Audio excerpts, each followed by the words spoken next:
ஈரோடு மாவட்டம் குளம்ல தாங்க இந்த பூனைக்குட்டிகள் அடாப்ஷனுக்கு வந்திருக்காங்க. இவங்களுக்கு எல்லாருக்குமே 4 மந்த்ஸ் ஆயிடுச்சுங்க. மேல், ஃபீமேல் 2 பேருமே இருக்காங்கங்க. ஸோ உங்களுக்கு யாருக்காவது தேவைப்பட்டா இந்த குட்டிகளை வந்து 2 அடாப்ஷன் பண்ணி கொஞ்சம் சப்போர்ட் பண்ணி கொடுங்க. ஏன்னு கேட்டிங்கன்னா, இந்த குட்டிகளை அவங்க வளர்க்கலைங்க. அவங்க குட்டி போட்டது பூனைக்குட்டியை வந்து இவ்வளோ நாள் கேர் பண்ணி இவங்களுக்கு டிவார்மிங், வேக்சின், ஃபுட்டு எல்லாமே அவங்களே கொடுத்து கேர் பண்ணிட்டு வந்துட்டு இருந்திருக்காங்க.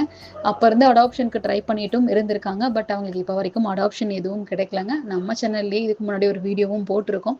பட் அவங்களுக்கு எந்த ஒரு அடாப்ஷன் ரிக்வஸ்ட்டும் வரலையாமாங்க. ஆக்சுவலாக இவர் பார்த்தீங்கன்னா வெளியூருக்கு வேலைக்கு போகிற ஒரு ஆளுங்க. 2 days ஒன்ஸ் 3 days ஒன்ஸ் அவர் போயிட்டு வர மாதிரி இருக்கும்போது இந்த குட்டிகளுக்கு வந்து சாப்பாடுக்கு, தண்ணிக்கு எல்லாமே கஷ்டமாக இருக்குங்க. ஸோ ஒரு நல்ல இடத்துல கொடுத்துட்டா அவர் நல்லா இருக்கும்னு நினைக்கிறாரு. இவங்களுக்கு வந்து அந்த ஏஜ் வரும்போது அவங்களுக்கு வந்து கருத்தடை பண்ணுறதுக்கும் சப்போர்ட் பண்ண தேவைப்பட்டா பண்ணுறேன்னு சொல்லியிருக்காங்க. ஸோ இத்தனை ஹெல்ப்பும் அந்த குட்டிகள் நல்லா இருக்கணும் அப்படிங்கிற ஒரே ஒரு காரணத்துக்காக தாங்க அவங்க ட்ரை பண்ணுறாங்க. ரொம்ப கஷ்டப்படுறாங்க. இவர் மட்டும் இல்லை, அந்த குட்டிகளும். ஸோ பூனைக்குட்டி யாருக்காவது தேவைப்பட்டா தயவு செஞ்சு இவரை காண்டாக்ட் பண்ணுங்க. ஈரோடு மட்டும் இல்லாமல் நீங்கள் கோயம்புத்தூர், திருப்பூரா இருந்தீங்கன்னா கூடவே ஓகே தாங்க. ஸோ கொஞ்சம் ஷேர் பண்ணுங்க. நன்றி.